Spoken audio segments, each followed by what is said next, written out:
Hello, everyone, and welcome back to yet another episode of Red Cave Sports. My name is Bird Bouchard, and today we have an extremely special guest. If you all follow soccer, you more than likely know this man. His YouTube channel is blowing up.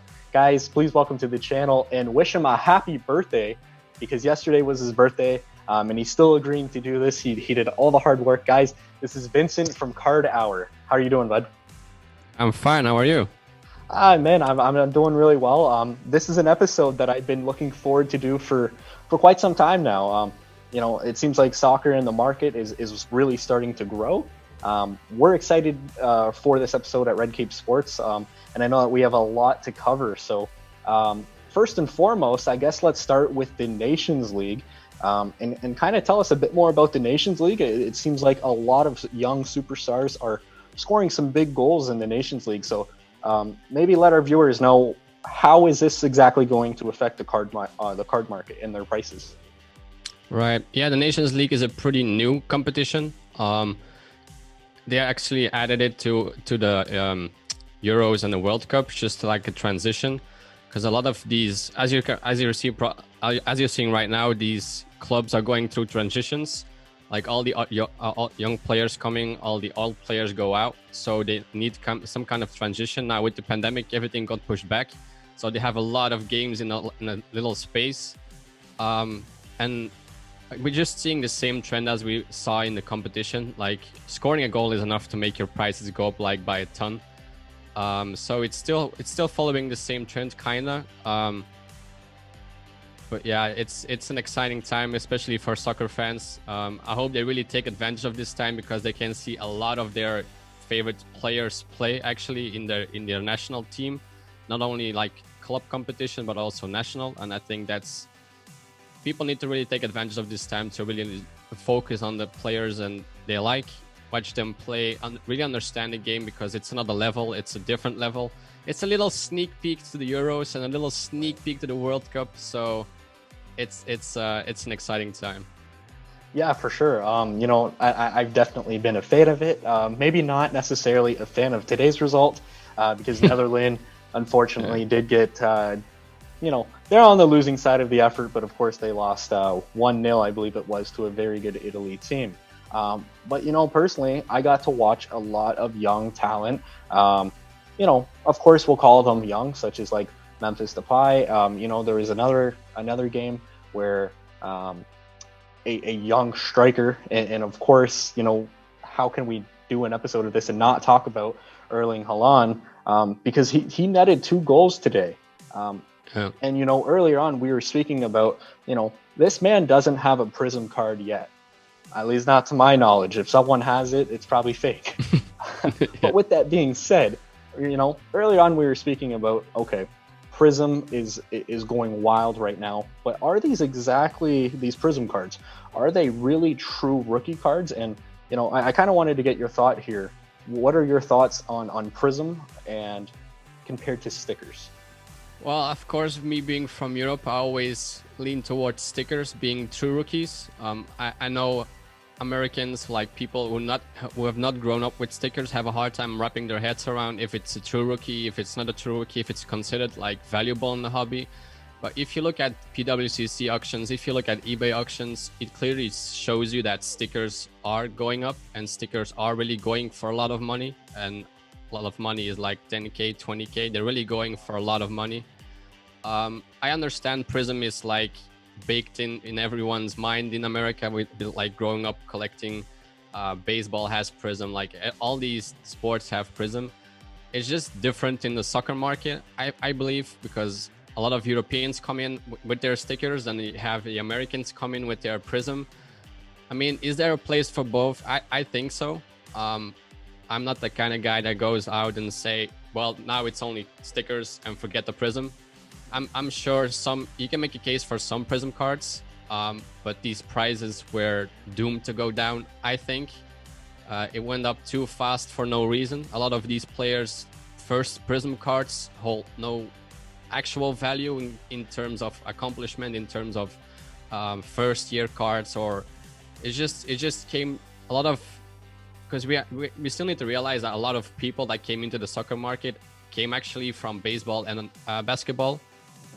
So those are the guys that bring in the Prism. The other side is the European collectors that came back, that came with the stickers. So the prices were just driven up by Americans coming from different sports to the soccer card market. They saw Prism as very cheap compared to the prices they have with in basketball and other sports. So the prices went up like crazy, and now they're stuck with a card that's dropped in value.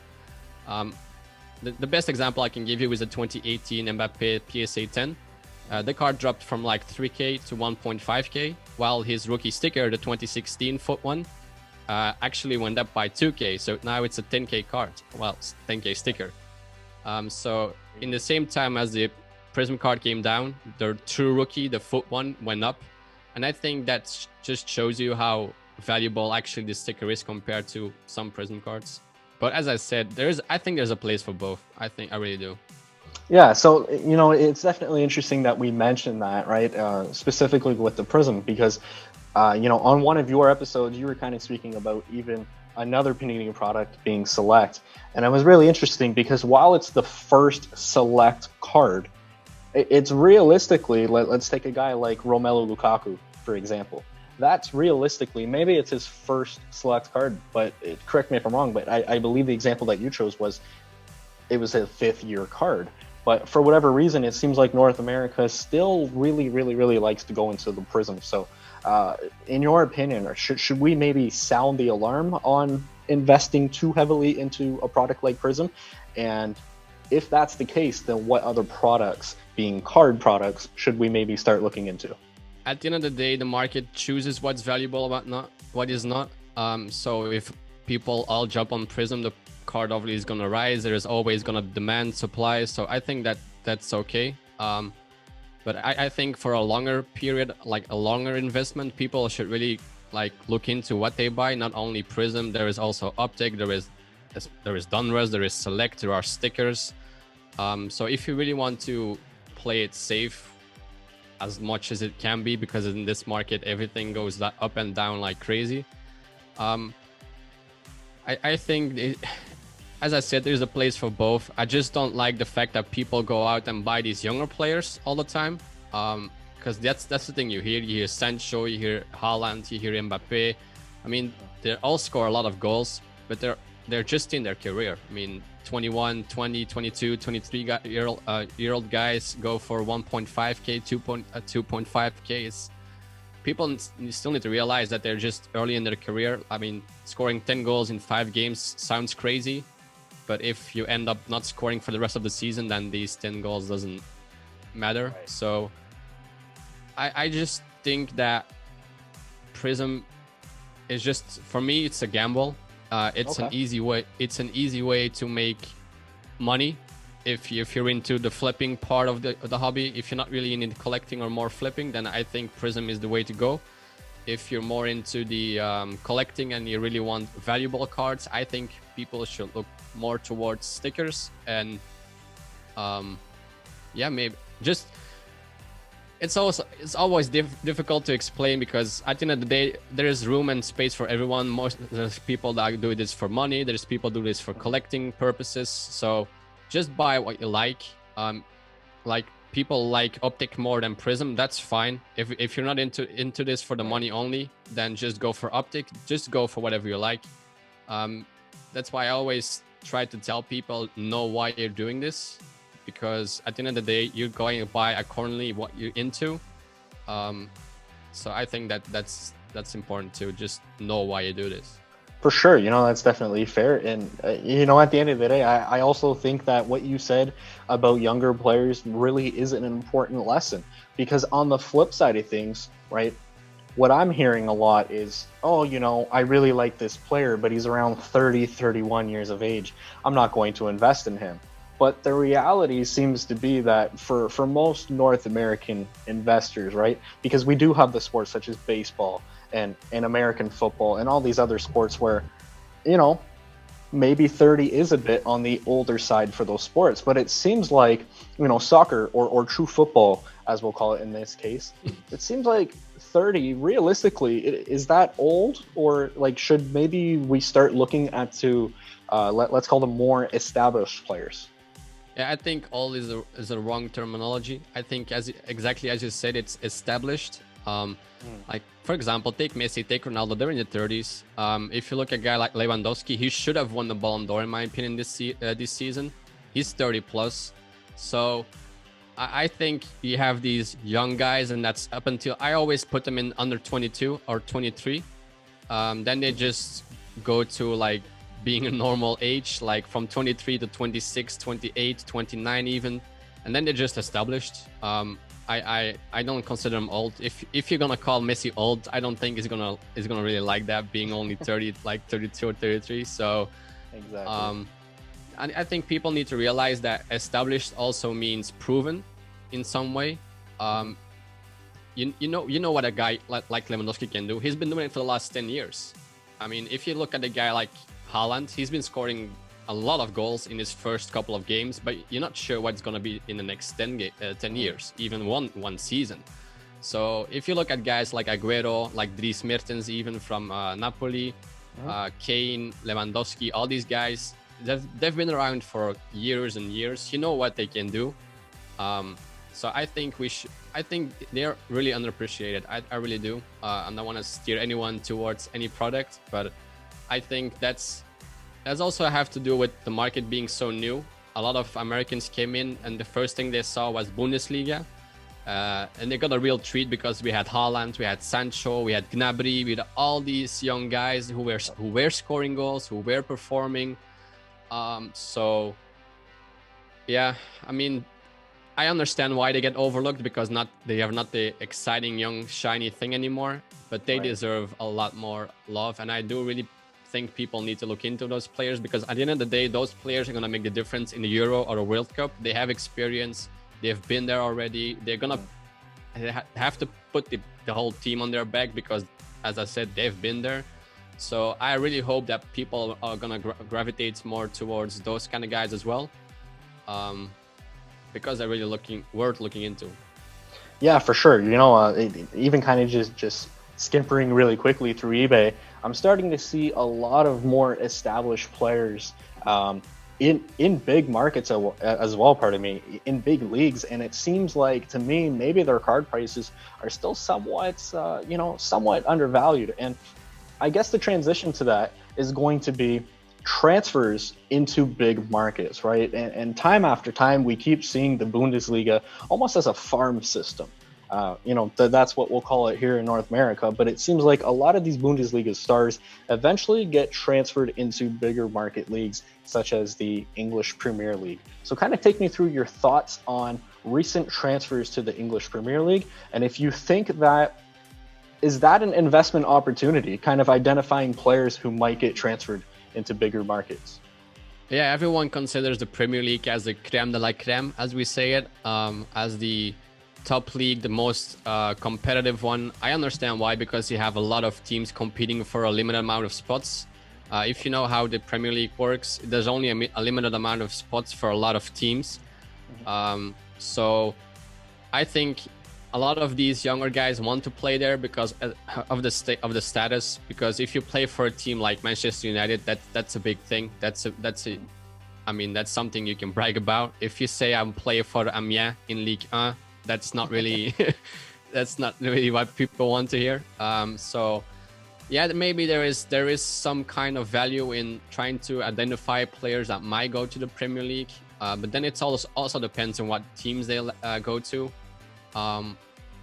Let's say like Donny van der Beek went from Ajax to Manchester United right now. Yep. He made a transfer. So I assume his card prices will go up in the future if he does something crazy with the team, because Manchester United, I mean, the collector's market has some kind of weird relationship with Manchester United players. I'm not really sure why.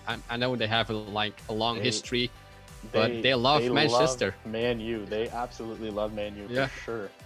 Exactly. So, which is interesting too, right? Because I guess I'm going to go opposite color here, because a young talent, let's say, of course, I still think he's really young and perhaps one of the more exciting, quick dribblers and totally skilled player, being Timo Werner. So, when Timo Werner, when it was announced that he was going to go play for Chelsea, we saw specifically even his Prism card, which I know is, maybe a lot of people just put too much attention to that, but that Prism card did go up a significant amount.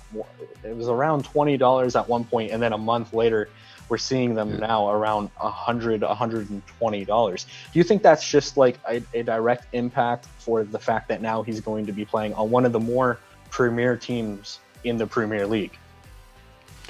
Well, I would assume so. I don't have another explanation, to be honest. He's playing for the German team as well right now. But they don't really are performing on a high level. They drew 2 games, 1-1 against a, in my opinion, a really poor Spain team. And then they drew against Switzerland. So I don't have another explanation except for that transfer. Which is also very interesting to me because Chelsea are now considered like one of the title contenders with all the people they brought in. They brought in Havertz, they have Ziyech, Thiago Silva, Chilwell, Sarr. They brought in so many crazy players. I'm even. You're killing me, man. You're killing me. I'm a Gunner fan. Yeah, well, they got William though. We did. Yeah, we got one of their players. Yeah, so.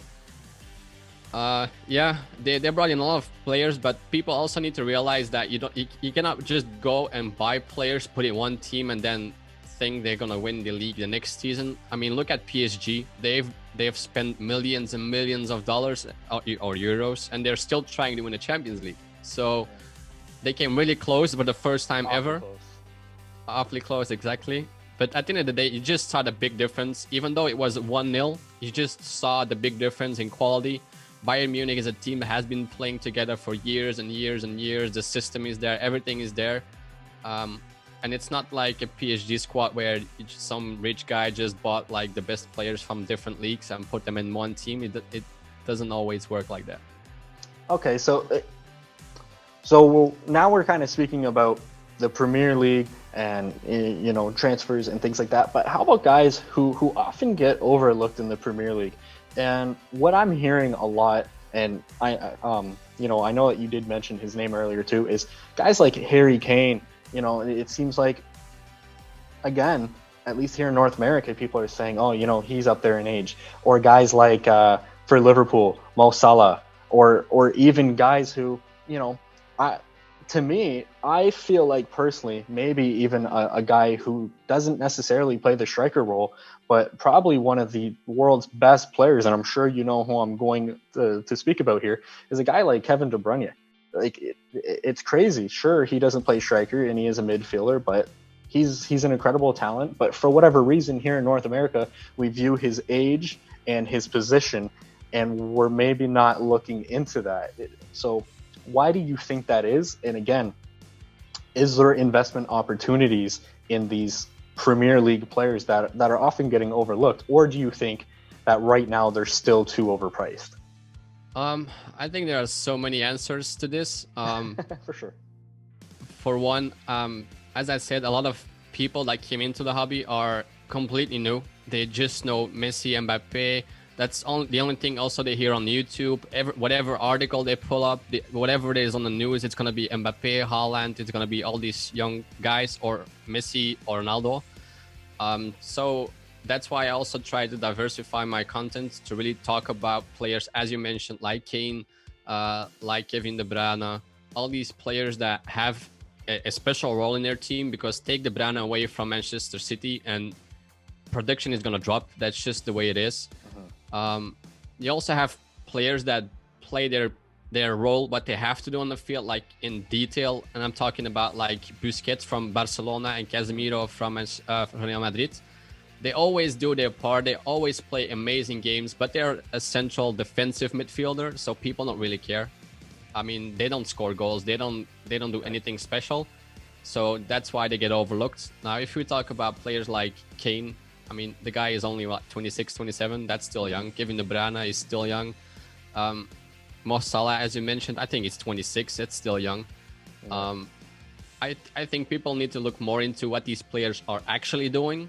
And that's giving a lot of assists. That's scoring a ton of goals. So I think people need to realize that their role on the team if they do that or not, because at the end of the day, that's what they are there for. I mean, if a guy like Mohamed Salah doesn't score goals, then I don't think he's gonna stay long at Liverpool, because that's his role there. He needs to create depth, he needs to be fast, he needs to create scoring chances, and he's doing that. So I cannot give you one reason why you wouldn't go buy a player like that if that's exactly what he's doing. So yeah, for sure, right? And again, you know, I just thought that players like that would just make for good conversation, because for whatever reason, and again, maybe it's just the way that we're inclined here, right? We want goals here in North America. We want young talent, and it's weird because maybe necessarily that is how Mitch and I tend to invest. But like you said, it's really, really difficult. And of course, you know, maybe you can explain this more than I can, but you said it really well before we went live here. You said it's really difficult to compare different sports to soccer. And why do you think that is? Because you just gave a phenomenal reason why we shouldn't compare the two sports. Well, for one, it's a different sport. It's a different history. They have different teams, different leagues, different players. It's just hard to compare it to. There's nothing in common between everything. Another reason is, as I said, the history is completely different. Like in America, you just have the NBA. That's it. You don't have like NBA 1, NBA 2, NHL 1, NHL 2. It's just NHL, NBA. In soccer, you have a million different leagues, a million different competitions. And I think the biggest thing why you can compare it to is because in soccer you don't have a draft system. With all these other big American sports, you know exactly who's coming to the big league. You know exactly who you need to target. You know exactly what's coming, and that's just not the case in soccer. You don't have a draft every year. You don't know which players might come through, might not come through. I think that's one of the biggest differences as well. In soccer, you really need to like dial in the youth teams. You need to look at international games. That's why I think people, like as I said, need to really take advantage of these situations to really look into what players get play minutes, what players that you think are really good don't get minutes, because at the end of the day, a lot of these talents that are now playing for the national team are not going to get their minutes like they would in the competition, because there's more established players and better players in that team, the better players in that position. So I think those are the two biggest reasons. No draft system, and it's just completely different sports. I don't really know why you would compare it to. Yeah, for sure. Now another question that we personally get asked here quite often is, you know, I'm not sure about soccer. I want to get into soccer, and a lot of people here they don't necessarily know where to even start. So, you know, someone like you guys, if you haven't already done so, check out Vincent from CARDHOUR. Check out his YouTube channel. I'm sure we'll have the link in the description. But really quickly, what is your recommendation for anyone who wants to learn more about soccer in general, or even the soccer card market? For one, just watch as most games if you have access to. I know it's different in America or like Canada to watch the actual games. I'm not sure if they have the license for it, or I'm not sure how it exactly works. But try to watch as much games as you can. Try to like write a couple of names down, the ones you heard about. Just try to watch their game. Do you like the style of play? Don't you like the style of play? Try to understand the role they're in. Like everyone was very high on Joao Felix at Benfica. He came to Atletico. It's a completely different style. He has a completely different task, and people all of a sudden are like, he's not scoring goals anymore. Like, you need to understand his role in the team and the team in the competition, and that you can do from watching a lot of games. That's one. There are a couple of websites who can help you try to figure out if their stats are good or not good in terms of soccer stats, and that's Transfermarkt. That's a big one. Okay. A lot of people probably have heard about it. It's a very good site to see transfers, really dial in on numbers, really get the perspective of how good a player is. Another website is Who Scored. That's also one. On that site, they give you actually his characteristics, so you know exactly what a player is good at, what his weaknesses is, and how his strengths fit in the team. So I know a lot of these American sports have these really advanced metrics as like expected and warp and all these stats. Like it's in some extent you also have that in soccer. It's not that available on the internet for a lot of people, but we're getting there. There's a lot of improvement already in soccer stats, like advanced stats, not only like goals scored, goals against, because you can even calculate that yourself. But a stat that is coming to the horizon is expected goals and expected assists. Okay. So that's already a more advanced indicator how good a player is actually performing, especially strikers. For De Bruyne is going to be expected assists. For a striker like Aubameyang, for example, from Arsenal. Yes. If you look at his expected goals and his actual goals, he's actually finishing or scoring more goals than he's expected to. So that tells you that he has above average ability in finishing. So if you know what to look for, exactly the same as in the other sports. I'm not saying it's easy. It's just you have to get used to it. You have to dial into it. You have to put in the work. Nothing comes easy. It's not because it's a new market that it's easier to deal into. But we're getting there in terms of stats. I know a lot of people are really looking into stats. We're getting there. That's absolutely awesome. And then lastly, something that we also want to mention here at Red Cape Sports is vintage. You know, we're hearing so much about vintage, and maybe that's because investors like Gary Vee are saying, you know, buy vintage. So really quickly, what are your thoughts on vintage, and where can we go about even starting? Let's take, you know, probably one of the greatest gunners of all time, a guy like Thierry Henry. Where would we even go about for his cards? I mean, vintage is a bit like, I always compare to art or wine or whatever the case may be. Like it gets better, it gets more valuable as time goes on because product disappears as well. I don't want to know how many cards disappear in attics, disappear in the garbage, like moving places, they get lost. I think a lot of people will probably recognize this.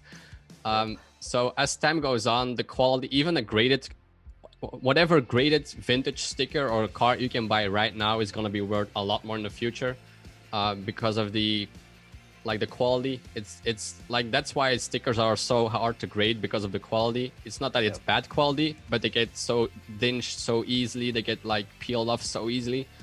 And for a guy like Thierry Henry, I would just go back to just try to understand when he started actually playing in the first team, and then go from there. I mean, it's not that hard. Just Google Thierry Henry's career, like Wikipedia, and everything is there. You know exactly when his first World Cup was. You know exactly when the first Euro competition was. You know exactly what prizes he won, when he started playing at for what team.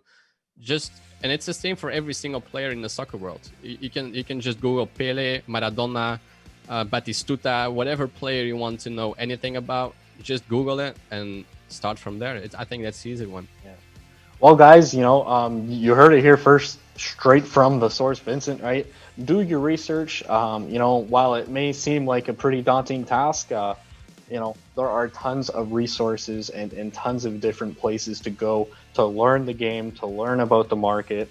And then, you know, sooner than later, you'll be well off on your feet. So, guys, again, I do definitely want to thank Vincent from CARDHOUR for being here today. Again, guys, leave him happy birthday wishes down below in the comments, because he's a great guy. And for sure, check out his YouTube channel, guys. If you guys are interested in soccer cards, the whole 9 yards, he is the man. Go give him some love. Definitely hop over to his page. So yeah, again, guys, thank you so much for being here. And until next time.